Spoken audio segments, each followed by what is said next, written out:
Welcome to Teja academy. మనం గతంలో group 2 మెయిన్స్కి సంబంధించి సైన్స్ అండ్ టెక్నాలజీకి సంబంధించి పర్యావరణం అంటే ఏంటి, కాలుష్యం అంటే ఏంటి, పర్యావరణ కాలుష్యం అంటే ఏంటి, 1986 పర్యావరణ పరిరక్షణ చట్టం ప్రకారం ఏం మాట్లాడడం జరిగింది. సార్ కాలుష్యకాలు ఎన్ని రకాలు, ప్రాథమిక కాలుష్యకాలు అంటే ఏమి, ద్వితీయ కాలుష్యకాలు అంటే ఏంటి, జీవక్షయం చెందే కాలుష్యకాలు అంటే ఏంటి, జీవక్షయం చెందని కాలుష్యకాలు అంటే ఏంటి, దాని గురించి మనం క్షుణ్ణంగా మాట్లాడుకోవడం జరిగింది.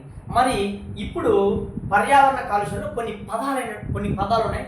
ఆ పదాలు కూడా మనకు చాలా ఇంపార్టెంట్. తరచుగా అడుగుతుంటాడు. ఒక్కొక్క పదం గురించి ఖచ్చితంగా నీట్గా జాగ్రత్తగా ప్రిపేర్ అవుదాం. ఎందుకోసం అంటే కన్ఫ్యూజ్ ఎక్కువగా పడేటువంటి అంశాలు ఇవన్నీ. సార్ మిస్ట్ అంటే ఏంది, ఏరోసాల్. మిస్ట్ అంటే ఏంది, ఏరోసాల్ అంటే ఏంది, వెరీ వెరీ ఇంపార్టెంట్. ఫాగ్ అంటే ఏంది, దాని తర్వాత స్మాగ్ అంటే ఏంది, మిస్ట్ అంటే ఏంది, ఏరోసాల్ అంటే ఏంది, ఫాగ్ అంటే ఏంది, స్మాగ్ అంటే ఏంది, హేజ్ అంటే ఏంది. హేజ్ సార్ కొన్ని పదాలు ఉన్నాయి, చాలా చాలా ఇంపార్టెంట్. హేజ్ అంటే ఏంది, తర్వాత గ్రాహకం అంటే ఏంది, శోషక నిలవు సింక్స్ అంటాం. ఈ పదాలన్నీ కూడా ఎగ్జామ్ హాల్లో ఖచ్చితంగా అడుగుతాడు. మొన్న కూడా గ్రూప్ 2 మెయిన్స్లో దీని మీద వెళ్ళలేదు. ఇప్పుడు అడిగేటువంటి ఛాన్సెస్ 100% ఉంది. ఒక్కొక్కటి చాలా జాగ్రత్తగా విన్నాం సార్, చాలా ఇంపార్టెంట్. ఈ పదాలు చూడండి, 6-7 పదాలు ఉన్నాయి, ఒకసారి జాగ్రత్తగా విన్నాం. సార్ మిస్ట్ అంటే ఏంది, మిస్ట్ బ్రెయిన్లో ఫీడ్ చేయాలి, 1-2 సార్లు వింటే అర్థమైపోతుంది. మిస్ట్ అంటే ఏంటంటే సార్ ఇది ఏం అనుకున్నాం, ఇదంతా గాలి. ఈ గాలిలోకి చేరినటువంటి బాగా జాగ్రత్తగా వినాలా, గాలిలో ఉన్నటువంటి ద్రవ బిందువులను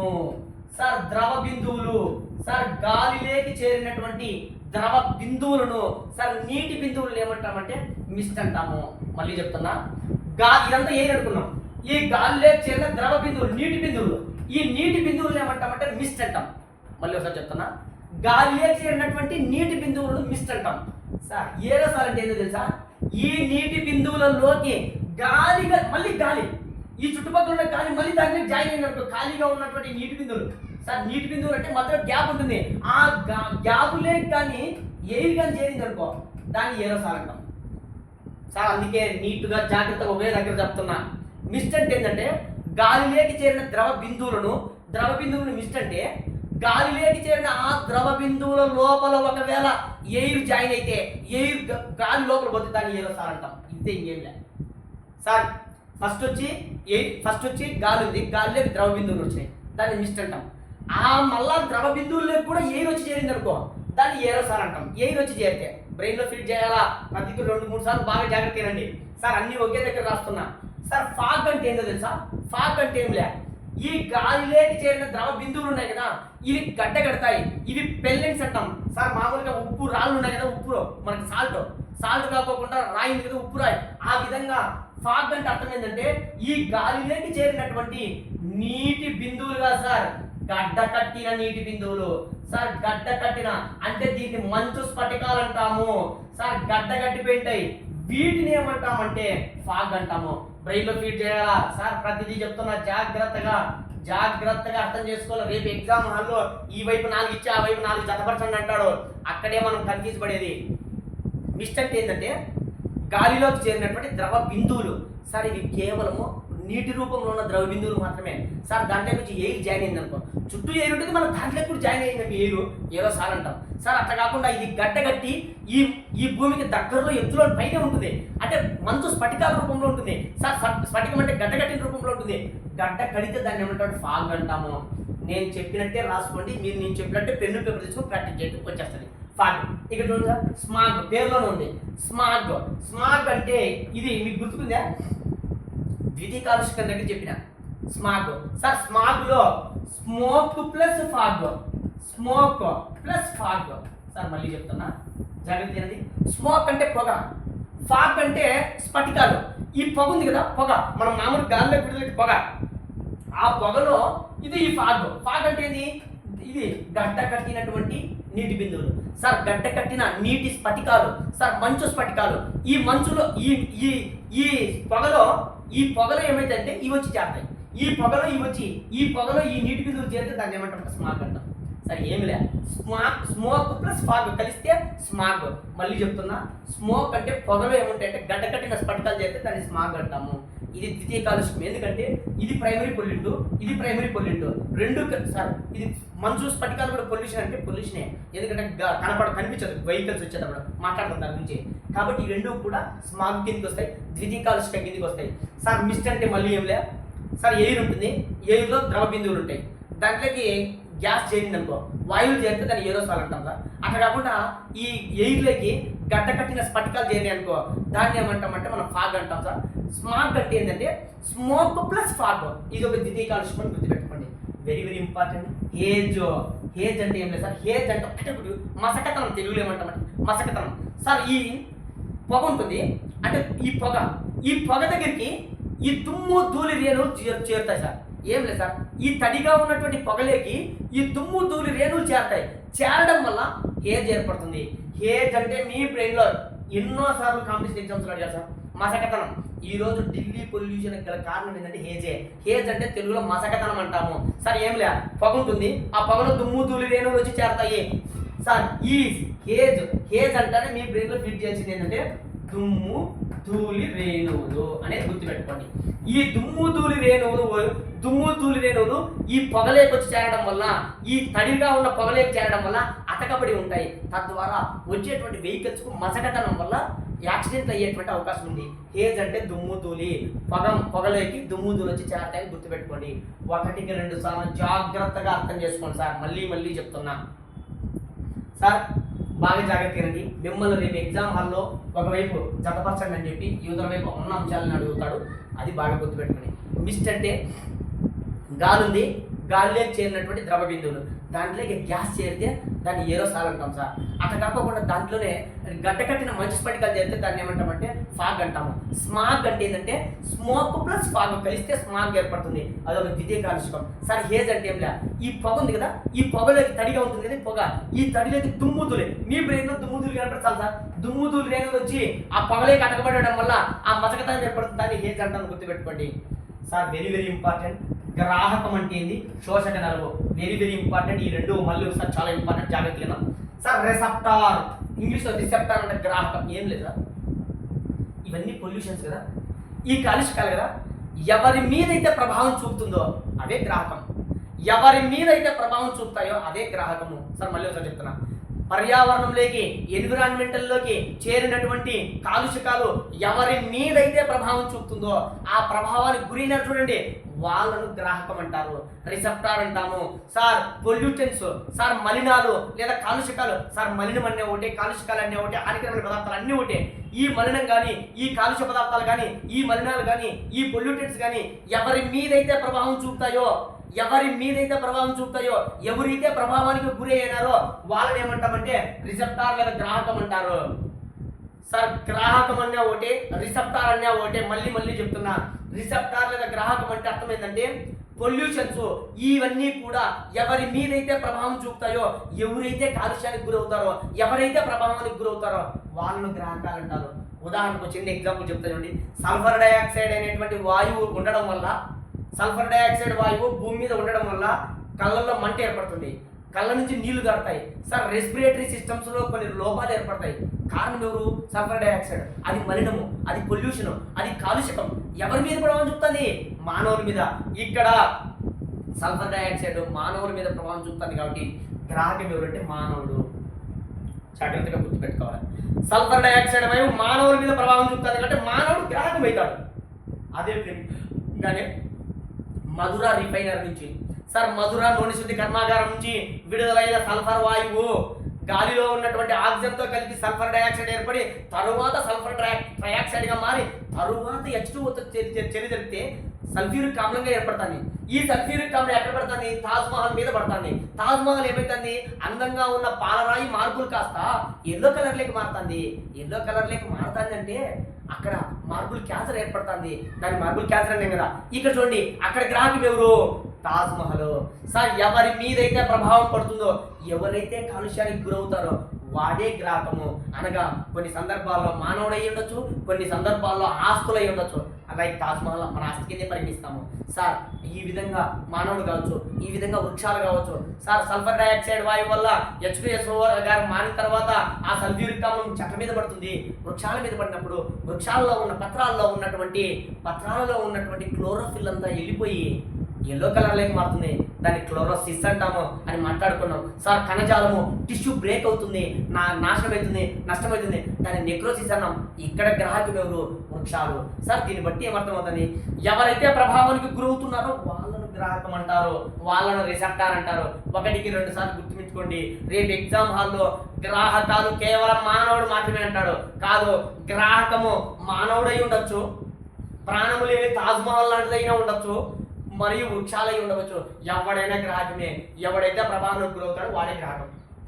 గుర్తుపెట్టుకోండి, జాగ్రత్తగా గుర్తుపెట్టుకోవాలి. సార్ శోషక నిలవు, ఇంగ్లీష్లో సింక్స్ అంటాం. సార్ ఏం లే, హానికరమైన పదార్థాలను లేదా మలిన పదార్థాలను లేదా పొల్యూషన్ను ఏవైతే పీల్చుకుంటుందో, ఏవైతే పీక్కుంటుందో, ఏవైతే లాక్కుంటుందో, ఏవైతే దాచుకుంటుందో వాటిని శోషక నిల్వలు అంటారు. సార్ ఏమిలే, క్లీన్ చేస్తుంది పర్యావరణాన్ని. సార్ పర్యావరణానికి నష్టం చేసే కాలుష్యకాలను పీక్కుంటుంది, లాక్కుంటుంది, పీల్చుకుంటుంది. వాటిని ఏమంటామంటే శోషక నిల్వలు లేదా సింక్స్ అంటారు. మళ్ళీ ఒకసారి చెప్తున్నా, పర్యావరణంలోకి విడుదలైనటువంటి హానికరమైనటువంటి పదార్థాలను పీల్చుకునే వాటిని, పర్యావరణంలోకి విడుదలైన హానికరమైన మలినాలను లేదా పొల్యూషన్స్ను పీల్చుకునేవి, లాక్కునేవి, క్లీన్ చేసే వాటిని ఏమంటామంటే శోషక నిల్వలు అంటారు. ఉదాహరణకు వెరీ ఇంపార్టెంట్, ప్రపంచంలో అతిపెద్ద సింక్ ఏంటి? కార్బన్ డైఆక్సైడ్ని క్యాప్చర్ చేసేది ఉంది సార్, కార్బన్ డైఆక్సైడ్ని పీక్కునేది ఉంది సార్. దాని ఏంటంటే సార్ సముద్రాలు మనందరికీ తెలిసిందే. సముద్రాలు ఏం చేస్తాయంటే వాతావరణంలోకి విడుదలైన కార్బన్ డైఆక్సైడ్ని పీల్చుకుంటాయి. ఎందుకోసమో తెలుసా? సముద్రాల్లో కూడా కొన్ని వందల కోట్లలో నీలియాత్మక శైవలాలు ఉంటాయి. ఈ శైవలాలు ఏం చేస్తాయంటే ఫోటోసింథసిస్ జరుపుతాయి. ఈ ఫోటోసింథసిస్ జరిగినప్పుడు కార్బన్ డైఆక్సైడ్ పీల్చుకుంటాయి కదా. ఈ విధంగా ప్రపంచంలోనే కార్బన్ డైఆక్సైడ్ను అత్యధికంగా పీల్చుకునే సింక్స్ ఏంటంటే సముద్రాలు. అందుకే సముద్రాలను ఏమంటామంటే బ్లూ సింక్స్ అంటాం. సార్ సింక్స్ అంటే ఏమిలే, పర్యావరణాన్ని క్లీన్ చేసేవి సింక్స్. ఎగ్జాంపుల్ ఏంది? సముద్రాలు వేటిని పీల్చుకుంటుంది? Carbon dioxide పీల్చుకుంటుంది. అందుకే దీన్ని ఏమంటాం? బ్లూ సింక్స్ అంటాం. సార్ సముద్రాలు కాకోకుండా ఒకవేళ రేపు ఎగ్జామ్లో అతిపెద్ద సింకును గుర్తించండి. సముద్రాలు అంటే మహాసముద్రాలు, లైక్ ఉష్ణమండల అరణ్యాలు ఇట్లాంటివి అడుగుతాడు. సార్ సముద్రాలు కాకుండా, మహాసముద్రాలు కాకుండా, అంటే ఓషన్స్ కాకుండా రేపు ఎగ్జామ్లో అడిగాడు అనుకో, అవి గుర్తుపెట్టుకోండి. ఉష్ణమండల అరణ్యాలు. సార్ ఉష్ణమండల అరణ్యాలు మనందరికీ తెలిసిందే. భూమధ్య రేఖకు ఇరువైపులా పెరిగేటువంటి వృక్షాలను ఏమంటామంటే, పెరిగేటువంటి అడవులను ఏమంటామంటే ఉష్ణమండల అరణ్యాలు అంటారు. ట్రాపికల్ ఫారెస్ట్ అంటారు వీటిని. ఇవి ఎక్కువ సంఖ్యలో ఎప్పుడు కూడా వర్షం పడుతూ ఉంటుంది కాబట్టి ఎక్కువ సంఖ్యలో పెరుగుతాయి. తద్వారా పర్యావరణంలోకి చేరిన కార్బన్ డైఆక్సైడ్ బాగా పీల్చుకుంటాయి. సార్ కార్బన్ డైఆక్సైడ్ ఎందుకు పీల్చుకుంటాయి? ఫోటోసింథసిస్ కోసము. ఇవి చెట్లు ఎంత బాగా ఉంటే అంత బాగా కార్బన్ డైఆక్సైడ్ క్లీన్ అవుతుంది కదా. ఈ ఉష్ణమండల అరణ్యాలు ఏం చేస్తాయంటే CO2ని క్యాప్చర్ చేస్తాయి. ఈ విధంగా ఫస్ట్ మీరు అతిపెద్ద కార్బన్ డైఆక్సైడ్ సింకును గుర్తించండి అన్నాడు అనుకో సార్. అతిపెద్ద కార్బన్ డైఆక్సైడ్ సింకును గుర్తించండి. నో డౌట్ ఆఫ్ మహాసముద్రాలు, ఆ సముద్రాలు. రెండవ సింక్ ఏంది? ఉష్ణమండల అరణ్యాలు. బ్రెయిన్లో బాగా ఫిట్ చేయండి. అలా కాకుండా మహాసముద్రాలు కాకుండా అతిపెద్ద సింకును గుర్తించండి, ఉష్ణమండల అరణ్యాలు. రేపు ఎగ్జామ్లో ఏదైనా అడగచ్చు. ఉష్ణమండల అరణ్యాలు అంటారు, శృంగాకార అరణ్యాలు అంటారు, టండ్రా ఫారెస్ట్ అంటారు, రకరకాల ఫారెస్ట్ అడుగుతాడు. మీరు బ్రెయిన్లో ఫిట్ చేయండి. ఫస్ట్ సెకండ్ గుర్తుపెట్టుకోండి. ఫస్ట్ అంటే సముద్రాలు, సెకండ్ అంటే ఉష్ణమండల అరణ్యాలు. ఇవి మనకు సంబంధించినటువంటి ఇన్ఫర్మేషన్. 1-2 సార్లు జాగ్రత్తగా రండి. సార్ మిస్ట్ అంటే ఏంది? సార్ ఏరోసాల్ అంటే ఏంది? ఫాగ్ అంటే ఏంది? స్మాగ్ అంటే ఏంది? హేజ్ అంటే ఏంది? గ్రాహకం అంటే ఏంది? శోషక నిల్వ అంటే ఒకటే రోజు రాదు, మళ్ళీ ప్రాక్టీస్ చేయండి, ఖచ్చితంగా వస్తుంది. మరి ఇప్పుడు ఎన్విరాన్మెంటల్ పొల్యూషన్ రకాలు ఏంటి? సార్ ఎన్విరాన్మెంటల్ పొల్యూషన్ చాలా రకాలు ఉంటాయి. మనకు ఇంపార్టెంట్ పొల్యూషన్స్ ఏంటంటే 1 గాలి కాలుష్యం, 2 జల కాలుష్యం, 3 నేల కాలుష్యం, 4 సముద్ర కాలుష్యం, తర్వాత రకరకాల ఉష్ణ కాలుష్యం, రకరకాలు ఉన్నాయి. మనకి ఎగ్జాంపుల్ ఏంటంటే ఎగ్జామ్ హాల్లో చాలా ఇంపార్టెంట్ ఏంటంటే మొట్టమొదటి కాలుష్యమైన గాలి కాలుష్యం.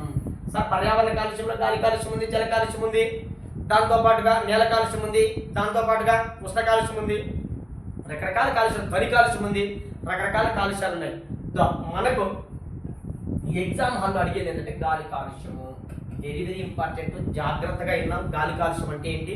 గాలి కాలుష్యానికి గల కారణాలు ఏంటి, ఒక్కొక్క దాని గురించి డీటెయిల్గా మాట్లాడుకోవాలి. ఫస్ట్ సార్ గాలి కాలుష్యం అంటే ఏమి లేదు సార్, గాలిలోకి ఉండకూడని పదార్థాలు అంటే గాలిలోకి చేరిన కొన్ని పదార్థాల వల్ల భౌతికంగా కానీ రసాయనికంగా కానీ ప్రభావాన్ని చూపితే దాన్ని గాలి కాలుష్యం అంటాం. మళ్ళీ ఒకసారి చెప్తాను, గాలిలోకి చేరినటువంటి కొన్ని పదార్థాల వల్ల భౌతికంగా మార్పు వచ్చిన, సార్ భౌతికంగా అంటే వాటి పరిమాణంలో మార్పు వచ్చేది, రసాయనికంగా వాటి లక్షణాలు కోల్పోతుంది. ఈ విధంగా గాలిలోకి చేరిన కొన్ని పదార్థాల వల్ల భౌతికంగా కానీ రసాయనికంగా కానీ మార్పు వచ్చి అది ఆ మార్పు రావడం వల్ల మానవులకు కానీ ఇతర జంతువులకు కానీ ఇతర వృక్షాలకు కానీ టోటల్ పరిసరాలకు కానీ హాని కలిగితే దాన్ని గాలి కాలుష్యం అంటాం. సార్ మళ్ళీ ఒకసారి మిమ్మల్ని రేపు ఎగ్జాంపుల్ అన్నాడు గాలి కాలుష్యం అంటే ఏంటో వివరించండి అని అడగడు.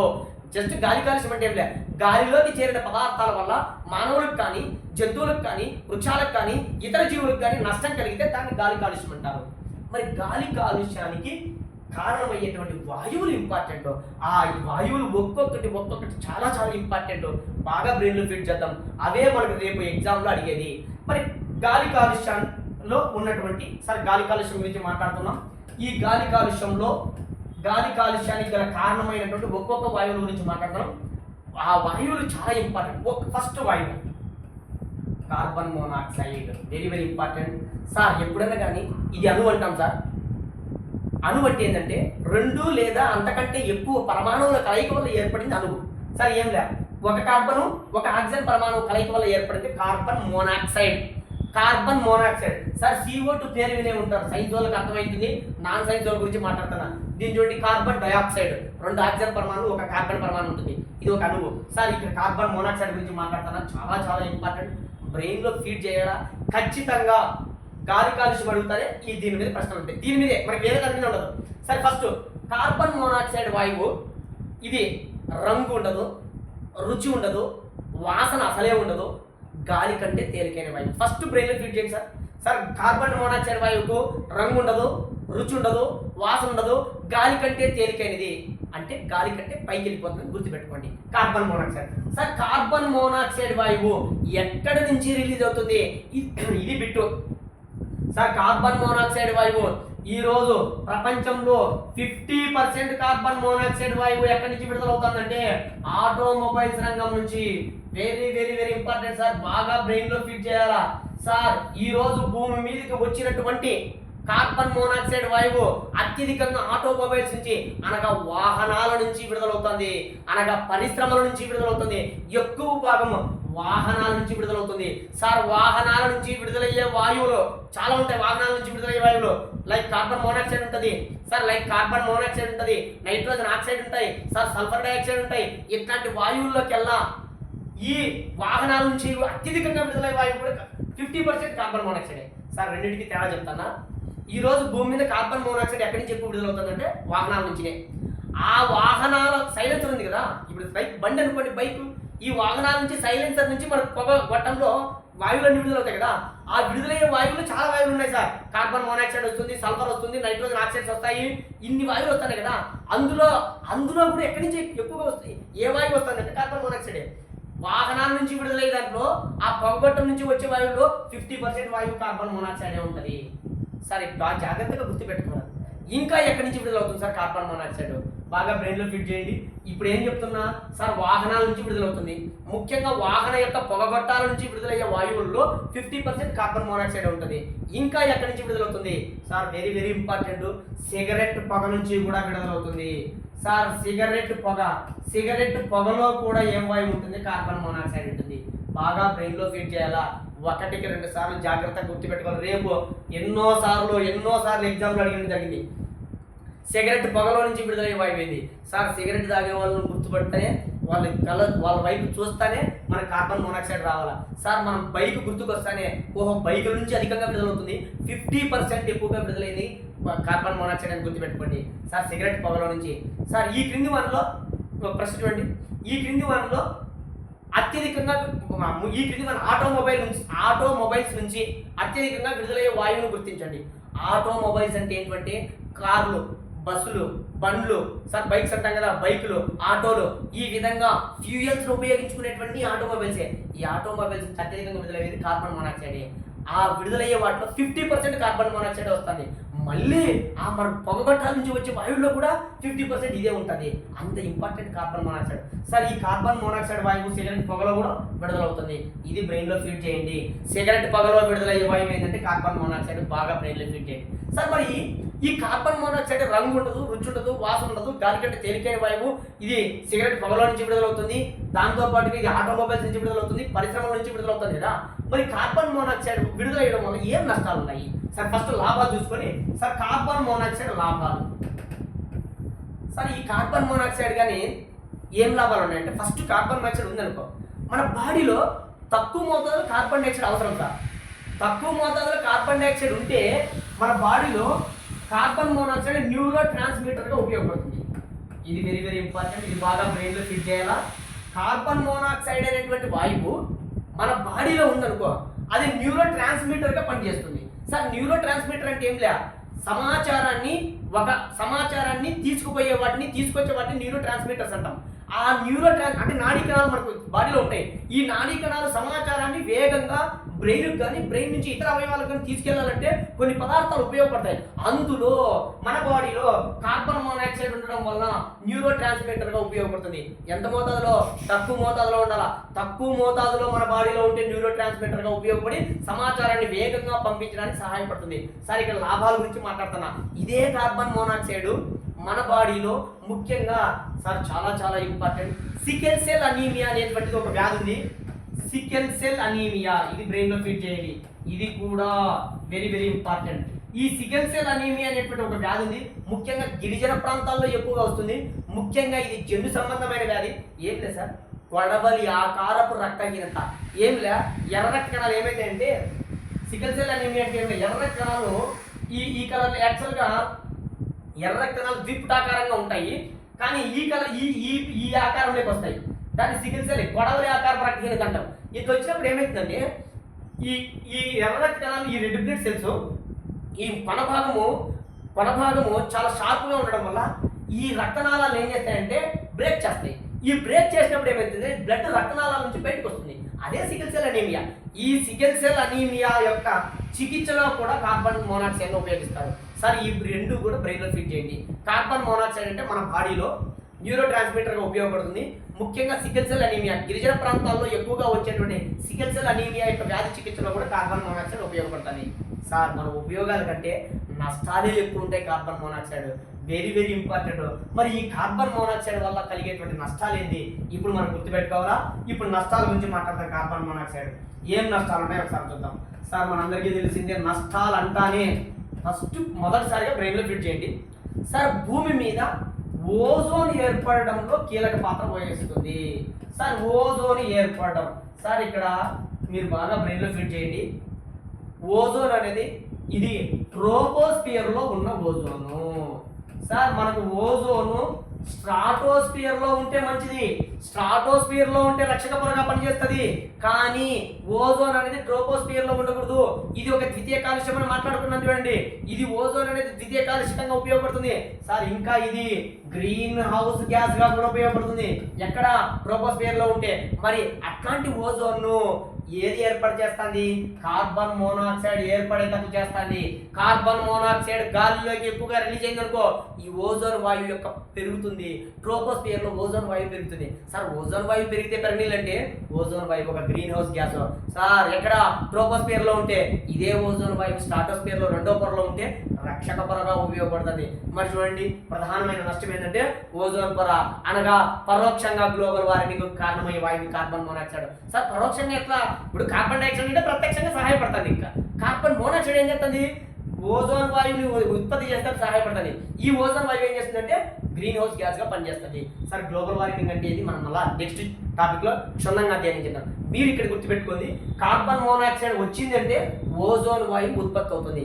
ఓజోన్ వాయువు ఎక్కడ ఉత్పత్తి అవుతుందంటే ట్రోపోస్పియర్ లో. ఇది ఏర్పడిందంటే greenhouse gas. Sir greenhouse gases గా carbon monoxide, methane, nitrous oxide, sir hydrofluoric ఆమ్లం. సార్ మనం మాట్లాడుకున్నాం చాలా చాలా ఇంపార్టెంట్. ఎందుకంటే మనం అక్కడ మాట్లాడేటప్పుడు సిఎఫ్సీలు కాకోకుండా హెచ్ఎఫ్సీల గురించి మాట్లాడినా సార్. ఇది క్లోరోఫ్లోరో కార్బన్లు అనేవి ఓజోన్ రంధ్రం పెడతా అంటే హైడ్రోఫ్లోరో కార్బన్ ఉపయోగిస్తాను కదా, ఇది కూడా ఒక గ్రీన్ హౌస్ గ్యాస్ గా అవుతుందని చెప్పి కిగాలి ఒప్పందంలో మనం 2016లో జరిగిన కిగాలి ఒప్పందంలో దీన్ని కూడా నిషేధించడం జరిగిందని మాట్లాడుకున్నాం. ఈ విధంగా హెచ్ఎఫ్సీలు కానీ పిఎఫ్సీలు కానీ పర్ఫ్లోరో కార్బన్స్ కానీ సల్ఫర్ హెక్సాఫ్లోరైడ్ కానీ ఇవన్నీ కూడా ఇది కాదు, ఇవన్నీ కూడా గ్రీన్ హౌస్ గ్యాస్లే సార్. గ్రీన్ హౌస్ గ్యాస్ గా carbon dioxide sir, methane sir, nitrous oxide, ఈ 3 ప్లస్ ఈ 3 6, ఈ 6 ప్లస్ ఈ ఓజోన్ 7 ప్లస్ బ్లాక్ కార్బన్ అంటాం సార్. సార్ ఈ బ్లాక్ కార్బన్ ఈ 8 గ్రీన్ హౌస్ గ్యాస్ కు ఉపయోగపడేవి. గ్రీన్ హౌస్ గ్యాస్ ను గ్రీన్ హౌస్ గ్యాసెస్ గా వచ్చి గ్రీన్ హౌస్ ఎఫెక్ట్ కి సహాయపడుతున్నాయి, గ్లోబల్ వార్మింగ్ ఒక కారణం అవుతున్నాయి. ఈ 8 నేను గ్లోబల్ వార్మింగ్ గురించి మాట్లాడతా. జస్ట్ ఇక్కడ మీరు ఒక పెన్ను పేపర్ తీసుకుని పక్కన ప్రాక్టీస్ చేసుకోండి సార్. ఏం లే, carbon dioxide, methane, nitrous oxide, hydrofluorocarbon, perfluorocarbon, sulphur hexafluoride, ozone, black carbon. ఈ 8 యాక్చువల్గా క్యోటో ప్రోటోకాల్ ఈ 6 గుర్తించుంటారు, నేను మాట్లాడతా కదా. ఈ 2 మళ్ళీ తర్వాత సార్ ఈ 8 గ్రీన్ హౌస్ గ్యాసెస్ గా ఉండి పర్యావరణానికి నష్టం కలిగేస్తాయి.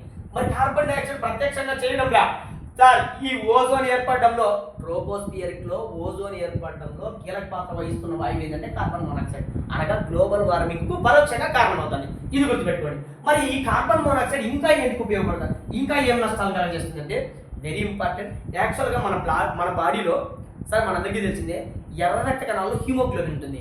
ఈ హీమోగ్లోబిన్ ఏం చేస్తుందంటే ఆక్సిజన్ పట్టుకుంటుంది. ఎక్కడి నుంచి? మన లంగ్స్ నుంచి, ఊపిరితిత్తుల నుంచి ఆక్సిజన్ పీల్చుకొని ఈ ఆక్సిజన్ ఏం చేస్తుందంటే ప్రతి కణానికి పంపిణీ చేస్తుంది. అయితే వాతావరణంలో CO గారి పెరిగిపోయింది అనుకో, ఈ హీమోగ్లోబిన్ హెచ్పి అంటాం సార్, దాన్ని హీమోగ్లోబిన్ సార్. ఏమి లేదు, హీమోగ్లోబిన్ అనేది ఒక వర్ణకము, ఒక ఎర్ర రక్త కణాల్లో ఉండే ఒక వర్ణకాల గురించి మాట్లాడినటువంటి మనకి హీమోగ్లోబిన్ ఉంటుంది. దాంతో పాటుగా మెలనిన్ అనేటువంటి వర్ణకం ఉంటుంది మన బాడీలో, పై చర్మంలో రంగు. దాంతో పాటుగా క్లోరోఫిల్ ఎక్కడ వృక్షాల్లో మాట్లాడినా గుర్తుపెట్టుకోండి సార్.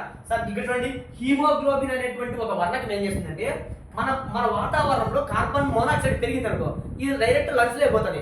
లంగ్స్ లో పోయి యాక్చువల్గా ఆక్సిజన్ పీపుల్ పోవాలా, కానీ లంగ్స్ లో మనకు మన బాడీలో ఉన్న లంగ్స్ లోకి కార్బన్ మోనాక్సైడ్ పెరిగింది అనుకో, ఆక్సిజన్ పక్కకి నెట్టేసి ఒరే ఆక్సిజన్ నువ్వు సైడ్ తీరా అని చెప్పి ఈ హీమోగ్లోబిన్ ఈ కార్బన్ మోనాక్సైడ్ ఇద్దరు కలిసిపోయి కార్బాక్సీ హీమోగ్లోబిన్ గా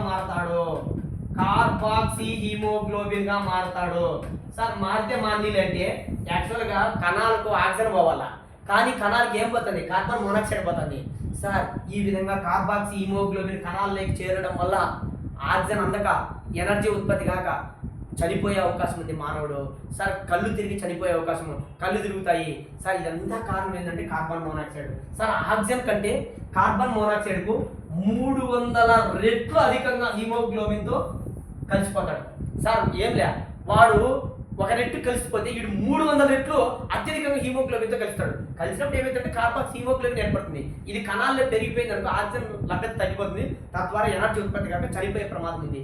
ఇదంతా కూడా కార్బన్ మోనాక్సైడ్ సార్. బ్రెయిన్ లో ఫీడ్ చేయండి. కార్బన్ మోనాక్సైడ్ అనగానే ఎక్కడి నుంచి విడుదలవుతుందని చెప్తున్నా. ఫస్ట్ ప్రధానమైనది 2, ఆటోమొబైల్స్ నుంచి విడుదలవుతుంది, పరిశ్రమల నుంచి విడుదలవుతుంది. దాంతో పాటుగా మానవుడి యొక్క సిగరెట్ పొగలో కూడా కార్బన్ మోనాక్సైడ్ విడుదలవుతుంది సార్. కార్బన్ మోనాక్సైడ్ అనేది రంగు, రుచి, వాసన లేని సాంద్రత తక్కువగా ఉన్న వాయువు సార్. ఇది మన బాడీలో ఉందనుకోండి, కొంతవరకు కొంత పరిమాణంలో సార్ పరిమాణాత్మకమైన వాయువు సార్ మన బాడీలో కొంతవరకు ఉందనుకో, న్యూరో ట్రాన్స్మిటర్ గా ఉపయోగపడుతుందని మాట్లాడుకున్నాం చూడండి. న్యూరో ట్రాన్స్మిటర్ తో పాటుగా మన సికిల్ సెల్ అనీమియా సార్, పొడవలి ఆకారపు రక్తహీనతలో కూడా ఇది చికిత్సలో ఉపయోగిస్తారు. అయితే ఈ కార్బన్ మోనాక్సైడ్ భూమి మీద పెరిగిందనుకో సార్, ఓజోన్ వాయువుని పెంచేస్తుంది. దాంతో పాటుగా మన బాడీలో కూడా పెరిగిపోయి హీమోగ్లోబిన్తో చర్య జరిపి కార్బాక్సీ హీమోగ్లోబిన్ గా మారిపోయి 300 రెట్లు అధికంగా మన బాడీలోకి చేరిపోయి ఆక్సిజన్ లభ్యత తగ్గించి మానవులు రేపు చనిపోయే అవకాశాన్ని కలగజేస్తాయి. ఇది కార్బన్ మోనాక్సైడ్ గురించి 1-2 సార్లు జాగ్రత్తగా రండి సార్. కార్బన్ మోనాక్సైడ్ అంటే బ్రెయిన్ లో ఫీడ్ చేయండి.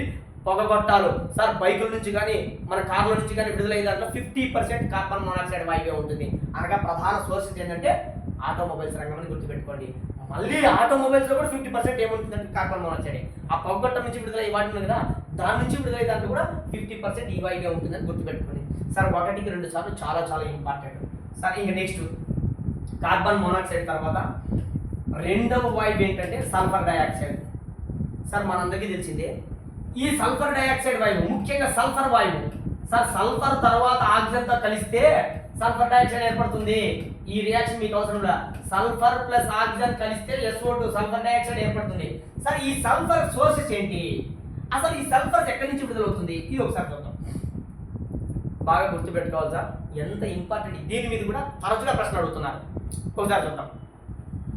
సల్ఫర్ డయాక్సైడ్ సల్ఫర్ వాయువు ఎక్కడి నుంచి విడుదలవుతుందంటే ఫస్ట్ మీ బ్రెయిన్లో ఫిట్. మనం గతంలో వీడియోలో మాట్లాడుకున్నాం, సహజమైన కాలుష్యకాలు మాట్లాడేటప్పుడు అగ్నిపర్వతాలు బద్దలైనప్పుడు.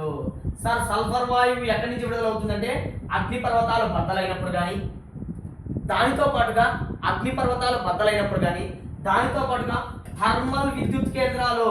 సార్ ఎక్కడైతే బొగ్గుతో విద్యుత్ తయారు చేస్తారో అటువంటి థర్మల్ విద్యుత్ కేంద్రాల నుంచి కానీ, వాటితో పాటుగా రిఫైనరీలు అంటే ఏమీ లేదు సార్, ముడి పెట్రోలియంను శుద్ధి చేసేది. సార్ మనం ఏం చేస్తామంటే డైరెక్ట్ పెట్రోల్ తెచ్చుకోము, ముడి పెట్రోలియం తెచ్చుకుంటాం, దాన్ని పెట్రోలియం అంటాం. దాని నుంచి ఏమొస్తుంది, పెట్రోల్, డీజిల్, కిరోసిన్, తాసు ఇట్లాంటివన్నీ వస్తాయి కదా. ఆ శుద్ధి చేసే రిఫైనరీల నుంచి కానీ, ఈ అగ్నిపర్వతాల నుంచి కానీ, థర్మల్ విద్యుత్ కేంద్రాల నుంచి కానీ, రిఫైనరీల నుంచి కానీ, వాటితో పాటుగా లోహాల స్మెల్టింగ్.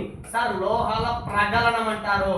సార్ లోహాలను శుద్ధి చేసే ప్రక్రియలో ఈ నాలుగింటి నుంచి కూడా సల్ఫర్ డయాక్సైడ్ వాయువు విడుదలవుతుంది.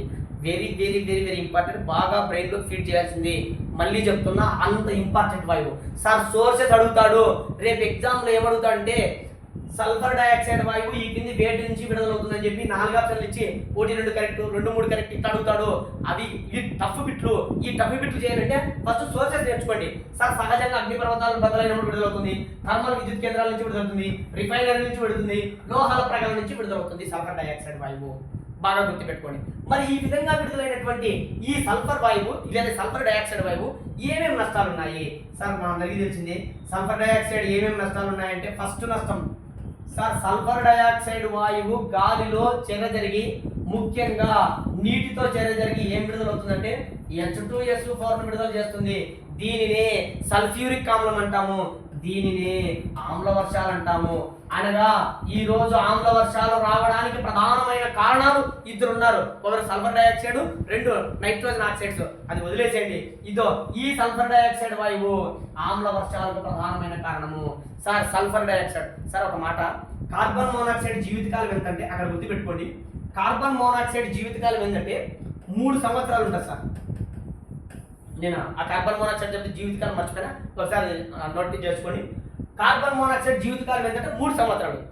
సల్ఫర్ డయాక్సైడ్ వాయువు ఉంది కదా, బాగా గుర్తుపెట్టుకోవచ్చు. సల్ఫర్ డయాక్సైడ్ జీవితకాలం ఏంటంటే 2 to 4 days. సార్ కేవలం ఇది 2 నుంచి 4 రోజులు మాత్రమే ఉంటుంది. ఈ 2 నుంచి 4 రోజులు విడుదలైనటువంటి ఈ జీవితకాలం ఉన్న సల్ఫర్ డయాక్సైడ్ వాయువు 1000 కిలోమీటర్ల వరకు పోతుందట. 1000 కిలోమీటర్ల వరకు ప్రయాణించి 1000 కిలోమీటర్లో ఉన్న H2O చర్య జరిపి సల్ఫ్యూరిక్ ఆమ్లంగా మారిపోయే ప్రమాదం ఉంది. సార్ ఇవి కూడా తరచుగా అడుగుతాడు. ఇవి కూడా ఎన్నోసార్లు అడిగిన ప్రశ్నలే. కార్బన్ మోనాక్సైడ్ జీవితకాలం ఎంత, సల్ఫర్ డయాక్సైడ్ జీవితకాలం ఎంత? సార్ ఇది 3 years సార్, 3 సంవత్సరాలు. ఇది 2 to 4 days. మరి సల్ఫర్ డయాక్సైడ్ వల్ల కలిగేటువంటి నష్టాలు ఏమున్నాయి అనగా ఫస్ట్ ఏంటంటే ఆమ్ల వర్షాలు. సార్ ఆమ్ల వర్షాల గురించి డీటెయిల్ గా మాట్లాడుకున్నాం. రాబర్ట్ ఆంగోస్ స్మిత్ చెప్పడం జరిగిందని మాట్లాడుకోవడం జరిగింది. అక్కడ ఆమ్ల వర్షాలు అనే టాపిక్ల గురించి దాని గురించి వినండి. మానవుల మీద ఏం ప్రభావము, జంతువుల మీద ఏం ప్రభావము, కట్టడాల మీద ఏం ప్రభావం అనేది డీటెయిల్ గా మాట్లాడినా. కాబట్టి దీన్ని అక్కడ ఇంప్లిమెంట్ చేసుకోండి. సల్ఫర్ డయాక్సైడ్ వల్ల చాలా చాలా ఇంపార్టెంట్. ఇక్కడ మనం గుర్తుపెట్టుకోవాల్సింది ఏంటంటే very very very very important. Sulphur dioxide వాయువు వల్లనే ఒక ముఖ్యంగా లండన్ పొగమంచు ఏర్పడింది. ఇది ప్రశ్న సార్, మన ఎగ్జామినర్ దీన్ని టచ్ చేయలేదు. మళ్ళీ చెప్తున్నా, లండన్ పొగమంచు, దీనిని సల్ఫర్ డయాక్సైడ్ పొగమంచు అని కూడా అంటారు. Very very very important sir, brain లో ఫీడ్ చేయండి. సల్ఫర్ డయాక్సైడ్ పొగమంచు, దీనిని కిల్లర్ స్మాగ్ అని కూడా అంటారు. సార్ స్మాగ్ అంటే ఏందో కాదు, ఇప్పుడే మాట్లాడినా ద్వితీయ కాలుష్యం అన్నా స్మోక్ ప్లస్ ఫాగ్ కలిస్తే ఏర్పడే స్మాగ్. సార్ దీన్ని కిల్లర్ స్మాగ్ అంటాము. దీనిని గ్రేట్ స్మాగ్ అని కూడా అంటారు. సార్ చూడండి, ఇన్ని పేర్లు ఉన్నాయి. లండన్ పొగమంచు అన్నా, సల్ఫర్ డయాక్సైడ్ పొగమంచు అన్నా, కిల్లర్ స్మాగ్ అన్నా, గ్రేట్ స్మాగ్ అన్నా, క్షయీకరణ పొగమంచు, ఇవన్నీ కూడా గుర్తు పెట్టుకోండి. ప్రతి పదము ఇంపార్టెంటే సార్. మళ్ళీ చెప్తున్నా, ఎంత మన గ్రూప్ 2 మెయిన్స్ లో టచ్ చేయలే ప్రశ్నలు. ఈసారి అడిగేటువంటి వాటిలో ఖచ్చితంగా టచ్ చేస్తాడు. సార్ ఇక్కడ చూడండి పేర్లోనే ఉంది సార్, పొగ మంచు అంటే పొగ ఉంటుంది, మంచు ఉంటుంది, దీన్ని బట్టి అర్థమవుతుంది. దీన్నే స్మాగ్ అంటాం, దీన్నే ద్వితీయ కాలుష్యం అంటాం. ఎందువల్ల ఏర్పడింది చెప్తా సార్. లండన్ పొగ మంచు అన్నా, సల్ఫర్ డైఆక్సైడ్ పొగ మంచు అన్నా, కిల్లర్ స్మాగ్ అన్నా, గ్రేట్ స్మాగ్ అన్నా, క్షయీకరణ పొగ మంచు అన్నా ఒకటికి 2 సార్లు. సార్ లండన్ పొగ మంచు, సార్ లండన్ పొగ మంచు ఎందుకు పేరు వచ్చింది తెలుసా? లండన్ నగరంలో జరిగింది ఈ పొగ మంచు ఏర్పడింది సార్. దీన్ని సల్ఫర్ డైఆక్సైడ్ వల్ల ఏర్పడింది కాబట్టి దీన్ని సల్ఫర్ డైఆక్సైడ్ పొగ మంచు అంటాం సార్. దీన్ని కిల్లర్ స్మాగ్ ఎందుకు అంటారంటే 4000 మంది చనిపోయినారు సార్. 4000 మంది చనిపోయినారు కాబట్టి దీన్ని కిల్లర్ స్మాగ్ లేదా గ్రేట్ స్మాగ్ అంటాము. ఇది క్షయకరణ ధర్మాన్ని కలిగి ఉంటుంది కాబట్టి దీన్ని క్షయకరణ పొగ మంచు అంటారు సార్. ఒకటికి 2 సార్లు జాగ్రత్తగానండి, ఇన్ని పదాలు గుర్తుపెట్టుకోవాలా. మరి లండన్ పొగ మంచు ఏ సంవత్సరంలో జరిగింది?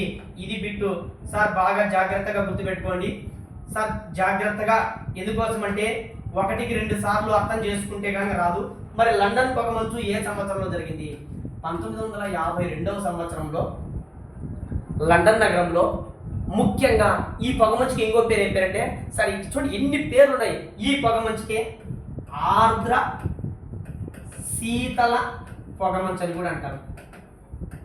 ప్రతి పదము ఇన్ని పేర్లు ఉన్నాయి, అన్ని గుర్తుపెట్టుకొచ్చింది సార్. ఆర్ద్ర అంటే తేమతో కూడి ఉన్నది, శీతల ప్రాంతాల్లో వచ్చేటువంటి పొగమంచు సార్. బ్రెయిన్ లో ఫిట్ చేయండి సార్. అన్ని శీతల ప్రాంతాలు, సల్ఫర్ డైఆక్సైడ్ బాగా గుర్తుపెట్టుకోండి. Killer smog, great smog, London పొగమంచు. సల్ఫర్ డైఆక్సైడ్ వాయువు ఏమైందంటే ఈ విధంగా గాల్లోకి సల్ఫర్ డైఆక్సైడ్ రకరకాల విడుదలవుతుంది సార్. ఎట్లా విడుదలవుతుంది? అగ్ని పర్వతాలు బద్దలవడం వల్ల విడుదలవుతుంది, రిఫైనరీల వల్ల విడుదలవుతుంది, థర్మల్ విద్యుత్ కేంద్రాల వల్ల విడుదలవుతుంది, లోహాల ప్రగలనం వల్ల విడుదలవుతుంది. ఈ విధంగా గాలిలోకి విడుదలైన సల్ఫర్ డైఆక్సైడ్ వాయువు వల్ల మొదటిదేమో H2O తో చర్య జరిపి ఆమ్ల వర్షాలకు కారణమవుతుంది. సల్ఫర్ డైఆక్సైడ్ వాయువు ఈ ముఖ్యంగా కార్బన్ కణాలతో very very very important sir. Carbon కణాలు అంటే ఏంటంటే లైక్ హైడ్రోకార్బన్స్ లాంటివే సార్. ఈ కార్బనాన్ని కలిగి ఉన్న కణాలు ప్లస్ ఈ SO2 ఈ రెండు కలిసిపోవడం వల్ల మసకతనం వచ్చింది. అంటే అక్కడ కనుక్కోలేదు. వెహికల్స్ పోయినప్పుడు ఏమైందంటే కనుక్కోలేము. Very very important. Sulphur dioxide వాయువు, కార్బన్ కణాలు. రేపు ఎగ్జామ్ హాల్లో మిమ్మల్ని ఇదే విధమైన ప్రశ్న అడుగుతాడు. లండన్ పొగమంచుకు కారణమైన వాటిని గుర్తించండి. నైట్రోజన్ ఆక్సైడ్స్ ప్లస్ కార్బన్ కణాలు, nitrogen oxides plus ozone sir. Sulphur dioxide plus ozone, sulphur dioxide plus carbon కణాలు. ఈ ప్రశ్న పడితే 20 to 30% చేయలేరు. మళ్ళీ చెప్తున్నా, నీట్గా నేర్చుకోండి. కొన్ని వందల ఎగ్జామ్లో సివిల్ సర్వీస్లో అడిగిన ప్రశ్నలు ఇవన్నీ సార్. సివిల్ సర్వీస్లో అడిగినారంటే మనకు గ్యారెంటీ అడుగుతాడు. మన ఎగ్జామ్లో కొన్ని కఠినమైన ప్రశ్నలు వదిలేశాడు, ఈసారి గ్యారెంటీ పడతాయి. మళ్ళీ చెప్తున్నా, లండన్ నగరంలో 1952వ సంవత్సరంలో జరిగినటువంటి సల్ఫర్ డైఆక్సైడ్ వాయువు విడుదల కావడం వల్ల రకరకాల విడుదలవుతుంది. ఈ సల్ఫర్ డైఆక్సైడ్ వాయువు కార్బన్ కణాలతో చర్య జరగడం వల్ల అసలు మొత్తం కనిపించుకోకుండా ఉంది, అసలు హేజ్గా మారింది, మసకతనంగా మారింది. తద్వారా అనేక రకాలైన బండ్లు, ముఖ్యంగా ఆటోమొబైల్స్, ముఖ్యంగా వెహికల్స్ యాక్సిడెంట్కి గురవుతుంది. వాటితో పాటుగా ఆ గాలిని ఈ సల్ఫర్ డైఆక్సైడ్ ప్లస్ కార్బన్ కణాలతో కలిగి ఉన్నటువంటి పొగ మంచుతో ఉన్నటువంటి ఆ గాలిని పీల్చుకోవడం వల్ల తల తిరిగి అది బాడీలోకి వెళ్ళిపోయి చనిపోవడం జరిగింది. ఎంతమంది? 4000 మంది చనిపోవడం జరిగింది. అందుకే ఈ పొగ మంచుని ఏమంటారంటే great smog, killer smog. London నగరంలో జరిగిందంటే లండన్ పొగ మంచు సార్. ఈ పొగ మంచు సార్ సల్ఫర్ డైఆక్సైడ్ కదా. సల్ఫర్ డైఆక్సైడ్ ఎప్పుడైనా ఆమ్ల లక్షణాన్ని కలిగి ఉంటుంది. ఈ సల్ఫర్ డైఆక్సైడ్ అంటే ఏం H2O తో చర్య జరుగుతుంది కాబట్టి సల్ఫ్యూరిక్ ఆమ్లమే కదా, అంటే ఆమ్లయుత లక్షణాన్ని కలిగి ఉంటుంది. కానీ ధర్మం ఎట్లాంటిదంటే క్షయీకరణ ధర్మం సార్. క్షయీకరణ అంటే అర్థం ఏంటంటే మళ్ళీ మీరు ప్యూర్ సైన్స్లోకి వెళ్ళాలా. హైడ్రోజన్ వాయువును కలపడము ఇవన్నీ మనకు వద్దు. జస్ట్ క్షయీకరణ ధర్మాన్ని కలిగి ఉంటుందని గుర్తుపెట్టుకోండి సార్. ఏమి లే, సల్ఫర్ డైఆక్సైడ్ వాయువు కార్బన్ కణాలతో కలిసిపోవడం వల్ల హేజ్ ఏర్పడింది, లండన్ పొగమంచు ఏర్పడింది, స్మాగ్ ఏర్పడింది. గ్రేట్ స్మాగ్ ఎందుకంటే 4000 మంది చనిపోవడం జరిగింది సార్. ఇక్కడ చూడండి, ఈ పొగమంచు ఏర్పడాలంటే ఖచ్చితంగా ఎట్లా ఉండాలంటే శీతల ప్రాంతమై ఉండాలా, ఖచ్చితంగా తడి ప్రాంతం ఉండాలా సార్. తడి వాతావరణం ఉండాలా, శీతల ప్రాంతం ఉండాలా. ముఖ్యంగా తెల్లవారుజాము కాడ స్టార్ట్ అయ్యి తెల్లవారుజాము తర్వాత జరిగే కొద్దీ ఈ ప్రభావం ఎక్కువగా ఉంటుంది. ఇది బ్రెయిన్లో ఫిట్ చేయాలి సార్. మళ్ళీ ఉంది 1952 కాదు 1944లో మనకు లాస్ ఏంజల్స్, అమెరికాలోని లాస్ ఏంజల్స్ పొగమంచు ఉంది. అది వేరు, అక్కడ వచ్చినప్పుడు మాట్లాడతా సార్. దీనికి దానికి డిఫరెన్స్ చెప్తా, మీ బ్రెయిన్లో ఫీడ్ చేయండి. ఇది లండన్ పొగమంచు ఆర్ద్ర శీతోష్ణ స్థితి సార్. ఆర్ద్ర వాతావరణ స్థితి త్యానుండల్లా సార్. కూల్ ప్రదేశము, చల్లని ప్రదేశంలో ఏర్పడుతుంది. అందుకే దీన్ని ఆర్ద్ర శీతల పొగమంచు అని కూడా అంటారు. ఎందుకంటే చల్లని వాతావరణం ఉన్నప్పుడు మాత్రమే ఈ పొగమంచు ఏర్పడుతుంది. సార్ ఇది సూర్యకాంతి ఉన్నప్పుడు ఏర్పడదు, తెల్లవారుజామున ఏర్పడుతుంది. ఎందుకంటే శీతల ప్రదేశమై ఉండాలా సార్, తేమ అయి ఉండాలా.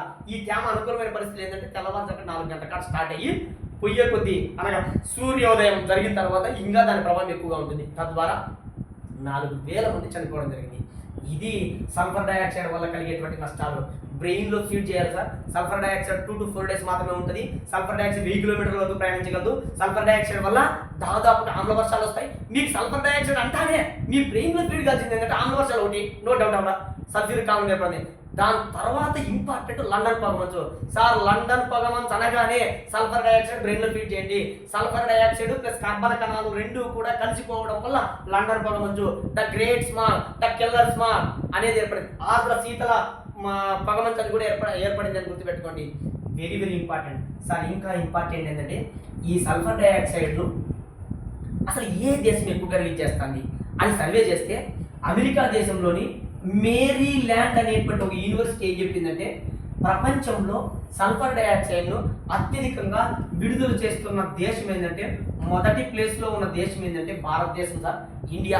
Very very important sir. ప్రపంచంలో సల్ఫర్ డైఆక్సైడ్ను అత్యధికంగా విడుదల చేస్తున్న దేశం ఏంటంటే ఇండియా. మరి రెండో ప్లేస్లో ఎవరున్నారంటే ఫాలోడ్ రష్యా సార్. రష్యా దేశం రెండవ ప్లేస్లో ఉంది. ఈ 2 దేశాలు గుర్తుపెట్టుకోండి. మేరీల్యాండ్ యూనివర్సిటీ, అమెరికా దేశానికి సంబంధించినటువంటి మేరీల్యాండ్ యూనివర్సిటీ ఏం చెప్పిందంటే ప్రపంచంలో సల్ఫర్ డైఆక్సైడ్ వాయువును అత్యధికంగా రిలీజ్ చేస్తున్న దేశం ఏంటంటే భారత్ సార్. చాలా ఇంపార్టెంట్ సార్. నైట్రోజన్ ఆక్సైడ్స్ వచ్చినప్పుడు అది అక్కడ గుర్తు చేస్తా. ఈ 2 కంపేర్ చేద్దాం. ఈ సల్ఫర్ డైఆక్సైడ్ అత్యధికంగా విడుదల చేస్తున్న దేశం ఏంటంటే ఇండియా, రెండో ప్లేస్లో ఏంటంటే రష్యా దేశం గుర్తుపెట్టుకోండి సార్. ఇంకోటి, ఎక్కడైతే సల్ఫర్ డైఆక్సైడ్ విడుదల అవుతుందో, ఎక్కడైతే సల్ఫర్ డైఆక్సైడ్ వాయువు ఉంటుందో, ఎక్కడైతే సల్ఫర్ డైఆక్సైడ్ ఉంటుందో అక్కడ లైకెన్స్ పెరగవు. Very very important.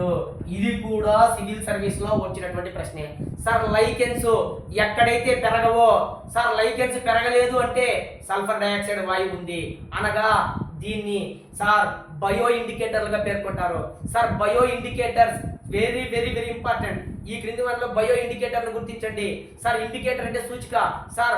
ఒక జీవి ఏర్పడాలంటే అక్కడ చూడండి, సల్ఫర్ డైఆక్సైడ్ వాయువు ఉంది అంటే ఈ లైకెన్స్ పెరగవు. లైకెన్స్ బాగా పెరుగుతున్నాయంటే అక్కడ పొల్యూషన్ ఏర్పడాల.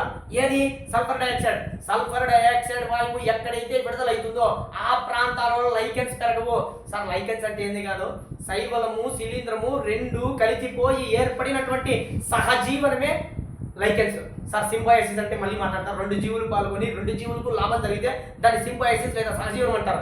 లైకెన్స్ లో 2 జీవులు పాల్గొంటాయి సార్. అది ఒకటి శైవలము, 2 శిలీంధ్రాలు, ఇద్దరికి లాభమే. అది ఎట్లా లాభం అనేది అక్కడ మాట్లాడదు. మీరు ఇక్కడ బ్రెయిన్ లో ఫీడ్ చేయండి. లైకెన్స్ పెరగలేదు అంటే అక్కడ సల్ఫర్ డైఆక్సైడ్ వాయువు రిలీజ్ అయింది. సల్ఫర్ డైఆక్సైడ్ అనే పొల్యూషన్ విడుదలైంది.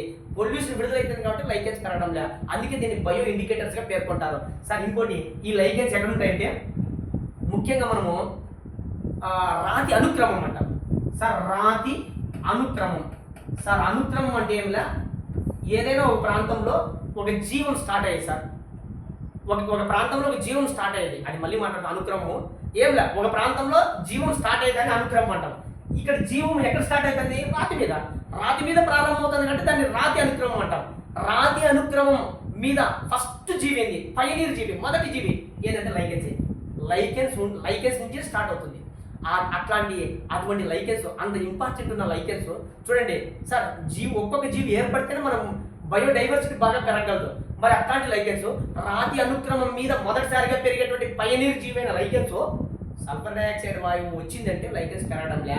అందుకే బయో ఇండికేటర్స్గా ఉపయోగపడుతుంది. Very important. బయో ఇండికేటర్ అంటే గుర్తుపెట్టుకోండి, లైకెన్స్ కు సల్ఫర్ డైఆక్సైడ్ మధ్య సంబంధం. ఎక్కడైతే సల్ఫర్ డైఆక్సైడ్ ఉంటుందో అక్కడ లైకెన్స్ పెరగదు. ఎక్కడైతే లైకెన్స్ పెరుగుతుందంటే సల్ఫర్ డైఆక్సైడ్ లేదు. సల్ఫర్ డైఆక్సైడ్ ఉందా, లైకెన్స్ పెరగదు. ఈ లైకెన్స్ అనేది రాతి అనుక్రమంలో పయనీర్ జీవులకు ఉపయోగపడతాయి సార్. పయనీర్ జీవులు అంటే స్టార్టింగ్ జీవులు, మొట్టమొదటి జీవులు, స్టార్ట్ అయ్యే జీవులు పయనీర్ జీవులు అంటాం. ఉదాహరణకు లైకెన్స్ అంటే శైవలాలు శిలీంధ్రాలు కలిసి ఏర్పడిన దాన్ని లైకెన్స్ అంటారు సార్. లైకెన్స్ కు మనము సింబయాసిస్ దగ్గర అక్కడ బాగా నీట్గా డీటెయిల్స్గా మాట్లాడదాం. ఇది సల్ఫర్ డైఆక్సైడ్ వాయువు వల్ల కలిగేటువంటి నష్టాలు. సల్ఫర్ డైఆక్సైడ్ అనగానే లండన్ పొగమంచుకి వెళ్ళిపోండి, ఆమ్ల వర్షాలకు వెళ్ళిపోండి. ఇంకోటి, ఈ సల్ఫర్ డైఆక్సైడ్ వాయువు మన భూమి మీద వాయువు ఉందనుకో, కళ్ళ నుంచి మంట, దురద, ఈ లంగ్స్కి సంబంధించి ఊపిరితిత్తుల్లోకి వెళ్ళిపోయి ఊపిరితిత్తులకు సంబంధించిన కొన్ని రకాల బ్రాంకైటిస్ ఇట్లాంటి వ్యాధులు కూడా కలుగుతాయి. ఇది అంత ఇంపార్టెంట్ కాదు, కానీ ఈ రెండు మాత్రం ఆమ్ల వర్షాలు అని చెప్పి అక్కడ మాట్లాడుకోండి. ఆమ్ల వర్షాలు ఇంపార్టెంట్ సార్. ఇక్కడ మాత్రం లండన్ పొగమంచు లేకోకుండా ఎగ్జామ్ హాల్ ప్రశ్న ఉండదు. మళ్ళీ చెప్తున్నా, అంత ఇంపార్టెంట్ లండన్ పొగమంచుకు. ఒకసారి ఒక ప్రశ్న చూడండి సార్, ఈ ప్రశ్న చూడండి. లండన్ పొగమంచుకు కారణం గుర్తించండి. సార్ ఇది బిట్టు. లండన్ పొగమంచుకు కారణాన్ని గుర్తించండి. Sir A sulphur dioxide, B nitrogen oxides, C carbon కణాలు, డి O3 ఓజోన్. ఇక్కడ చూడండి సార్, లండన్ పొగమంచుకు. మళ్ళీ కింద ఆప్షన్లు A B 2, A C 3, B C 4, B D. ఇక్కడ చూడండి సార్, ఎలిమినేషన్ మెథడ్ చాలా ఇంపార్టెంట్ సార్. ఎప్పుడైనా కానీ ఇట్లాంటి ప్రశ్న ఇచ్చినాడు ఎలిమినేషన్ మెథడ్. సార్ నేను ఒకసారి గ్రూప్ 2కి సంబంధించి ఏ విధంగా చదవాలి. ఎలిమినేషన్ మెథడ్ అంటే ఇది సార్. లండన్ పొగమంచు మన అందరికీ తెలిసింది, సల్ఫర్ డయాక్సైడ్ ఉంది. సల్ఫర్ డయాక్సైడ్ ఎక్కడైతే ఉంటుందో అది ఆన్సర్. సల్ఫర్ డయాక్సైడ్ ఉంది కాబట్టి ఏ ఎక్కడైతే ఆన్సర్లు ఉన్నాయో అది ఆన్సర్. అంటే ఏ లేని ఆన్సర్ కాదు అని అర్థం కదా. అనగా ఇది కాదు ఇది కాదు, ఉన్నది 2 ఆప్షన్లోనే. సార్ లండన్ పొగమంచుకు నైట్రోజన్ ఆక్సైడ్ కారణమే కాదు అంటే బి ఉండకూడదు. ఎక్కడైతే బి ఉండకూడదో అది ఆన్సర్ కాదు. ఇదో ఉన్నది ఏంది కాబట్టి ఈజీగా కార్బన్ కణాలు ప్లస్ సల్ఫర్ డయాక్సైడ్. ఇట్లాంటి ప్రశ్నలు పడినప్పుడు 20 to 30% మాత్రమే చేయగలరు. జాగ్రత్తగా నేను మొత్తం ఈ ప్రశ్నలన్నీ కూడా మన యాప్లో ఇస్తాను. నేను పాఠం అయిపోయేలోపుతా జాగ్రత్తగా నీట్గా ప్రాక్టీస్ చేసి చదివి ప్రాక్టీస్ చేయండి. సులభంగా మీకు ఏ ప్రశ్న ఇచ్చినా ఎగ్జామ్ హాల్లో మీరు తరువుగా చేస్తారు. Okay, thank you.